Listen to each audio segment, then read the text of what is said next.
Hi there, and today we're going to review the Buyer's ATVS100 ATV spreader.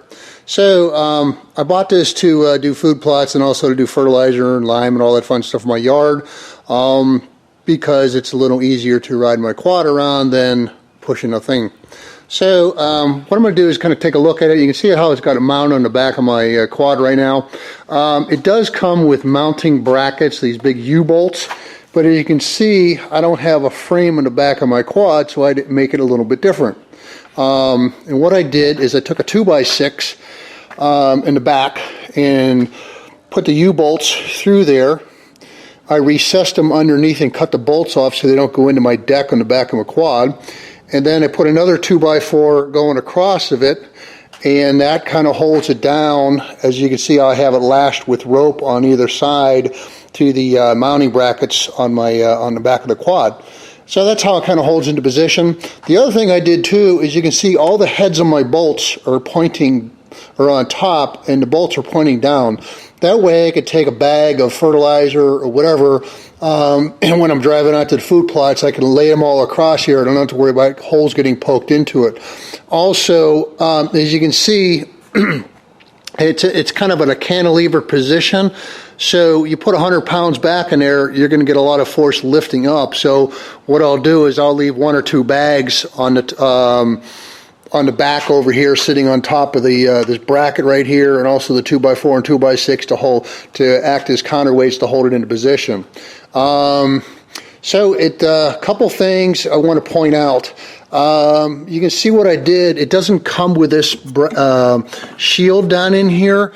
But what happens is when you're riding it, you can see you got the spinner down below, and it does rotate in a counterclockwise position. So what happens is you got all your fertilizer dropping in here, and a lot of it shoots out this way towards me. However, some of it still stays on the spinner and comes back and whacks onto your quad. So I put the piece of plastic in there. I've seen other guys do it with cardboard, but the problem is with cardboard, when you go to wash it out at the end of the day, when you're done using it, cardboard's going to get wet and falls apart.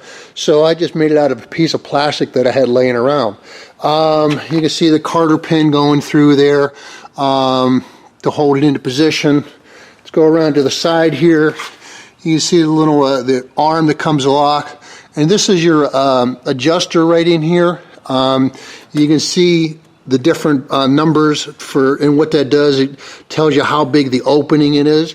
And to open and close it, you just move this latch forward and back. Couple of things, it does come, you've got this like wing nut screw here, and it normally goes right in here. That's how it comes. But the problem is, every time you move this handle back and forth, this wing nut, screw, whatever, gets loose. So what I ended up doing is I took a nylock nut and put it on there and added another washer, a nylon washer in here. That way I never have to worry about that thing moving. So that's all you got to do to open and close it. Inside, you really can't see it, but that's the motor, and it's mounted in there.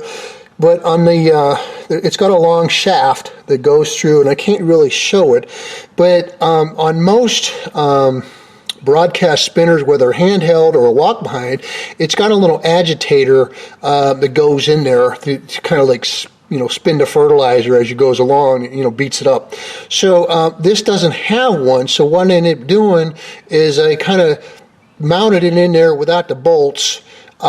Figured out where the center was between the bottom of the motor and the top of the hopper here, and I made a mark, and then I kind of drilled a hole into the through the shaft, and then I took a clevis pin, I think about an 1/8 inch diameter clevis pin, and stuck it in there. That way it acts as an agitator. Now the only thing you got to remember is when you put it spins counterclockwise. So I put the large end of the clevis pin so that it hits everything first versus the other end. So you kind of figure that out, but you do that before you mount the motor in there. Everything else is pretty easy. You can see the little opening down in there, and as you move it forward and backwards, it opens and closes.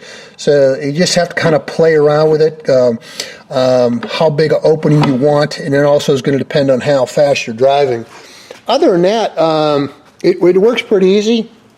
You have a just have a long cord here that goes up and mounts into your plug in your quad, and then you got a on-off switch. So what I normally do is when I'm using this thing, I leave it on the entire time instead of turning it on and off. And you can see it spinning right there. It goes in a counterclockwise position. And then the only thing I do is, as I'm driving along, I'll open and close the hopper just like that. So that's open. Push it back, it's closed. But other than that, I just leave it spinning the whole time. I don't have to worry about on and off. It's really easy to use. It probably throws about 15 to 20 feet total width.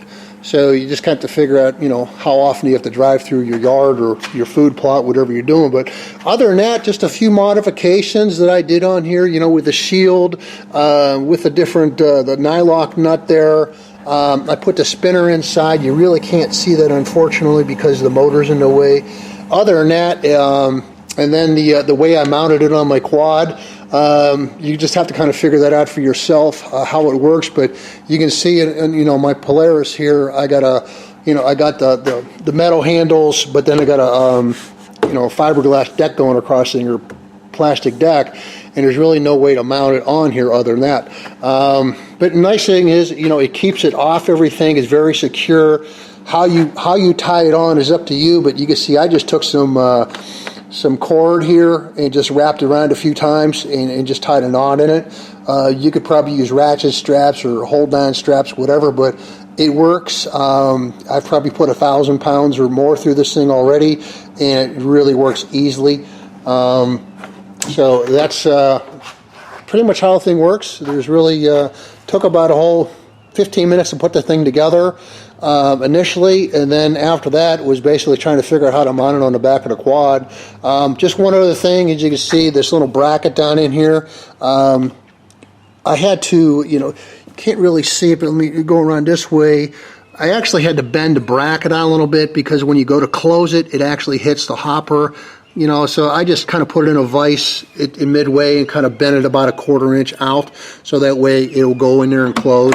You'll figure that out. And the other thing is just make sure you have it mounted back far enough so when you close it, this little bracket down here at the bottom doesn't go whacking in the back of your quad somewhere. Other than that, it's for the money, $150 delivered to the door.